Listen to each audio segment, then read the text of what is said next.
27, 29, 30 ऑगस्टपर्यंत कोणत्या भागात पाऊस पडणार आहे तर तुम्हाला अंदाज सांगणार आहे. तर राज्यातल्या शेतकऱ्याला सांगू इच्छितो की राज्यामध्ये 26, 27, 28, 29, 30 दरम्यान नागपूर जिल्हा, भंडारा, गोंदिया, चंद्रपूर, यवतमाळ, अकोला जिल्हा, वाशिम जिल्हा, हिंगोली जिल्हा, परभणी, नांदेड, त्याच्यानंतर इकडं बुलढाणा जिल्हा, जालना जिल्हा आणि बीडचा काही भाग आणि इकडं लातूर, धाराशिवपर्यंत ह्या भागामध्ये काय होणार आहे, पाऊस 30 तारखेपर्यंत दररोज वेगवेगळ्या भागात विखुरलेल्या स्वरूपाचा पडणार आहे म्हणून हा अंदाज लक्षात यायचा. पण सगळ्यात जरा जास्त प्रमाण कुठं राहीन, फक्त विदर्भातच राहीन. मग ते कोणत्या राहीन, मध्य प्रदेश बॉर्डरचे जे जिल्हे तालुके येतं, मग बुलढाणा जिल्हा इकडं ते परिसर, बुलढाणा, अकोला, अमरावती, मोर्शी, अचलपूर, दर्यापूर, परतवाडा, वर्धा, नागपूर, भंडारा ह्या परिसरामध्ये थोडं जास्त प्रमाण राहणार आहे.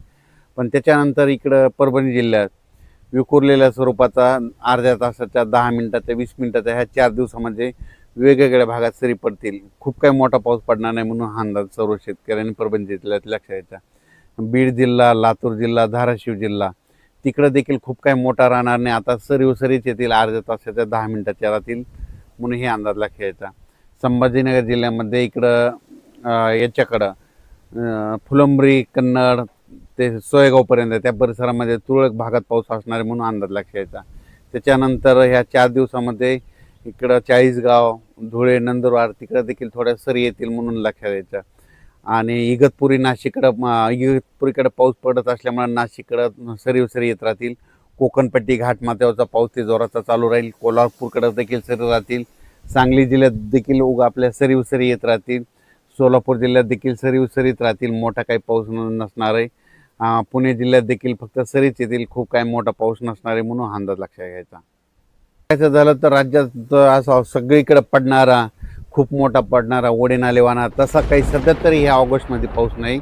फक्त विदर्भातमध्ये आहे. फक्त ते भंडारा, वर्धा, गोंदिया, चंद्रपूर, गडचिरोली, तिकडे यवतमाळ ह्या पट्ट्यामध्ये तिकडंच पाऊस आहे तसा जोराचा. आपल्या इकडल्या भागामध्ये मात्र पूर्व आपलं मराठवाडा, पश्चिम महाराष्ट्र, उत्तर महाराष्ट्र इकडे काही तसा ह्या 3 विभागामध्ये जोराचा पाऊस नाही म्हणून हा अंदाज सर्व शेतकऱ्यांना लक्षात घ्यायचा. 26, 27च्या दरम्यान चांगला जोराचा, काही ठिकाणी मुसळधार, अतिमुसळधार पाऊस अमरावती जिल्हा, वर्धा, भंडारा, गोंदिया, चंद्रपूर, यवतमाळ, अकोला जिल्हा ह्या परिसरामध्ये ह्यामध्ये 4-5 दिवसामध्ये चांगला जोराचा पाऊस पडणार आहे म्हणून विदर्भवासियासाठी आनंदाची बातमी. पश्चिम विदर्भामध्ये बुलढाणा जिल्ह्यात देखील चांगला पाऊस असणार आहे म्हणून त्यांनी देखील अंदाज लक्षात घ्यायचा. हिंगोली, वाशिमकडे पाऊस पडणार आहे. सर्वदूर नाही पण भाग बदलत पडणार आहेत. पिकाला दिलासादायक असणार आहे म्हणून हे लक्षात घ्यायचं. नांदेड जिल्ह्यात आज दुपारनंतर आणि रात्रीच्याला चांगला रिमझिम पाऊस सुरू राहणार आहे म्हणून नांदेडकरांनी अंदाज लक्षात घ्यायचा. यवतमाळ जिल्ह्यात आज रात्रीच्याला चांगला जोराचा पाऊस चालू राहणार आहे. यवतमाळ जिल्ह्यातून अंदाज लक्षात घ्यायचा. तेलंगणात देखील आज बऱ्याच भागामध्ये रात्रीच्याला पाऊस असणार आहे म्हणून तेलंगणाच्या शेतकऱ्यांना अंदाज लक्षात घ्यायचा. परभणी जिल्हा, जालना जिल्हा, लातूर जिल्हा आणि बीड जिल्हा ह्या 4 जिल्ह्यामध्ये आज दुपारनंतर विखुरलेल्या स्वरूपाचा बऱ्याच भागामध्ये पावसाचं आगमन होणार आहे.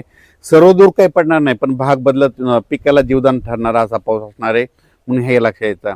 सोलापूर जिल्ह्यात आज देखील सांगोला परिसरामध्ये पंढरपूर, आटपाडी तिकडे देखील चांगला पाऊस असणार आहे म्हणून त्यांनी देखील लक्षात यायचं.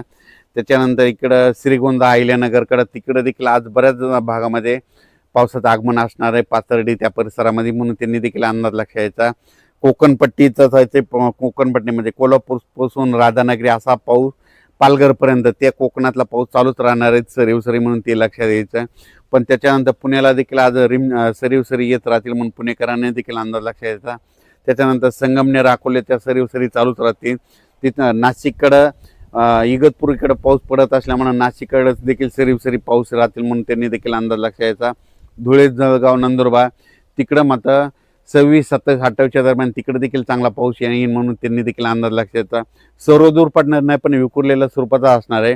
फक्त चांगला मोठा पाऊस फक्त अमरावती जिल्हा, इकडं अकोट तालुका, मोर्शी अमरावती जिल्ह्यातला मोर्शी तालुका, त्याच्यानंतर इकडं बेतूल, मध्य प्रदेशमधलं बेतूल, इकडं त्याच्यानंतर अचलपूर, दर्यापूर, त्याच्यानंतर इकडं उमरेड, वर्धा, नागपूर, भंडारा, गोंदिया, त्याच्यानंतर इकडे यवतमाळ, किनवट ह्या परिसरामध्ये मात्र चांगला पाऊस असणार आहे म्हणून विदर्भासाठी हे जोराचा पाऊस असणार आहे म्हणून विदर्भ शेतकऱ्यांनी अंदाजला घ्यायचा.